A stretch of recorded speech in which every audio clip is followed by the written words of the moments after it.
Kamis, 25 April 2024, dalam persidangan tersebut, mengungkap adanya intimidasi dari oknum penyidik Polres Subang agar kasus ini tidak diungkap oleh dirinya, sehingga 2 tahun kasus ini tak terungkap. Dia bercerita, sempat dibawa berkeliling beberapa kali oleh oknum penyidik, dengan tujuan mengintimidasi dirinya agar tidak bicara jujur. Danu juga mengaku dipaksa untuk mencabut berita acara pemeriksaan ketiga dan membuat pernyataan apa yang disampaikan dalam BAP ketiga itu semua bohong. Akhirnya saya terpaksa mencabut BAP 3 dan membuat pernyataan bahwa apa yang disampaikan oleh saya itu bohong. Padahal apa yang disampaikan di BAP 3 itu fakta yang sebenarnya, seperti yang saya ungkap saat kasus ini diambil alih oleh Polda Jabar dan hari ini di persidangan, ungkapnya, Danu juga menyebut beberapa orang penyidik Polres Subang itu menyiksa dirinya, dengan cara menginjak kaki Danu dengan meja hingga dilempar pisau. Karena intimidasi itu, dia menyebut kasus ini butuh waktu lama terungkap. Saya menghubungi kuasa hukum saya dan menceritakan semuanya ke kuasa hukum, kemudian mendatangi Polda Jabar untuk mengungkap kasus tersebut, ucapnya lagi. Memang ada beberapa kali diajak keliling-keliling, ya. Sampai akhirnya setelah keliling-keliling itu baru tanda tangan yang bohong ini. Ya. Saudara saksi kenal dengan Pak Taryono? Kenal. Saat itu ada ikut keliling-keliling saksi? Tidak. Tidak ada. Atau yang nginjek kaki saksi dengan meja? Ada Pak Taryono di situ? Kurangnya ada. Ada. Pada saat kejadian itu ada Pak Taryono? Ada. Oke. Atau yang lempar pisau? Pak pisau itu pas ada Pak Adi. Pak Taryono ada di situ? Nggak ada. Nggak ada. Ada Pak Adi saja. Pak Adi. Yang lemparnya siapa? Bukan orang Subang. Bukan orang Subang. Tapi kenal, masih kenal. Kenal siapa? Ya, mereka bilang dari Mabes Pak. Mereka bilang dari Mabes ya. Tahu namanya? Tidak. Oh enggak. Tapi tahu fisiknya.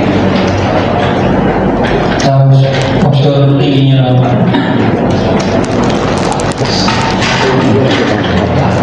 Oke, itu adiknya yang tadi, itu yang pakai kacamata atau yang bukan? Ada dua-duanya juga ada ikut. Oh, dua-duanya Ikut sebenarnya. Oke. Nah, saudara saksi, kan? Saudara saksi tahu di hubungan keluarganya terdakwa ini ada juga anggota kepolisian? Tahu. Siapa? Ari.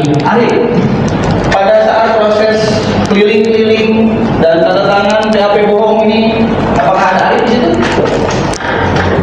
Ada. Tapi saya ada, tapi tidak terlalu melihatnya ini. Tapi sempat ada. Ada.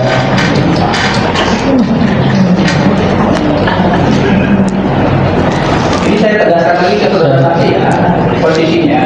Berarti saudara saksi dikeliling-kelilingin lah, diinjek kakinya pakai meja lah, dilempar pisau lah, untuk tidak mengakui. Betul? Oke. Satu lagi. Saudara saksi setelah sekian lama sempat mengaku ke PH. Itu apakah sempat ada pengakuan di hadapan keluarga? Ada. Sempat. Ada siapa saja hadir di situ? Di Lilis, Mang Mumu, terus Mama, Bu Ida, ya, terus Wayeti, terus sama Bapak dan Pak Surono. Ya. Oke.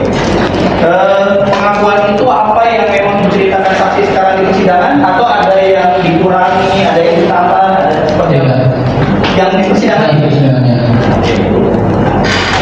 Oke. Saudara saksi tahu saudara saksi sekarang sebagai terlindung LPSK? Sejak kapan? Sejak 2023. 2023. Ya. Setelah mengungkap segala sesuatu ini, jadi terlindung LPSK. Download Tribun X sekarang. Menghadirkan lokal menjadi Indonesia.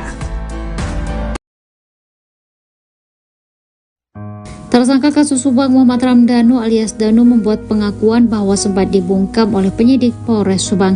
Hal itu diungkap Danu dalam persidangan di Pengadilan Negeri Subang pada Kamis 25 April 2024. Danu mengaku sempat dibawa berkeliling beberapa kali oleh penyidik Polres Subang. Tujuannya adalah mengintimidasi Danu agar tidak mengakui dan bicara jujur tentang kasus ini.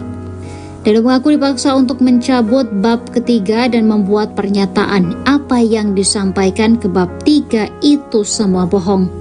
Dengan tekanan intimidasi, Danu terpaksa mencabut bab 3 dan membuat pernyataan bohong. Padahal, apa yang disampaikan di bab 3 sebuah fakta, seperti yang diungkapnya saat kasus diambil alih Polda Jabar. Danu menyebut beberapa orang penyidik Polres Subang ikut mengintimidasi dirinya. Ia mengaku sempat diinjak, dibentak, dan dilempar pisau oleh anggota. Usai 2 tahun kasus berlalu, Danu akhirnya memberanikan diri kembali mengatakan kesaksiannya.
Selain mengungkap terkait sering terjadi cekcok hingga kontak fisik antara Yosef Hidayah dengan korban Tuti dan Amel, Yoris juga ungkap tabiat sang ayah. Yoris menyampaikan kepada majelis hakim bahwa terdakwa sering menyakiti istrinya Tuti, selain menyakiti fisik juga batinnya. Diketahui, Mimin merupakan istri kedua Yosef dan memiliki anak dari suami sebelumnya yakni Arigi dan Abi yang juga terlibat pembunuhan. Saat persidangan Yoris belak-belakan bongkar tabiat sang ayah, ia menyebut Yosef kerap selingkuhi Tuti. Bahkan, Yoris sebut jika Yosef selingkuhi Tuti selama 10 tahun dengan wanita bernama Ade dan memiliki anak laki-laki. Setelah pisah dengan perempuan bernama Ade, selang beberapa tahun Yosef menikah siri dengan Mimin hingga sekarang.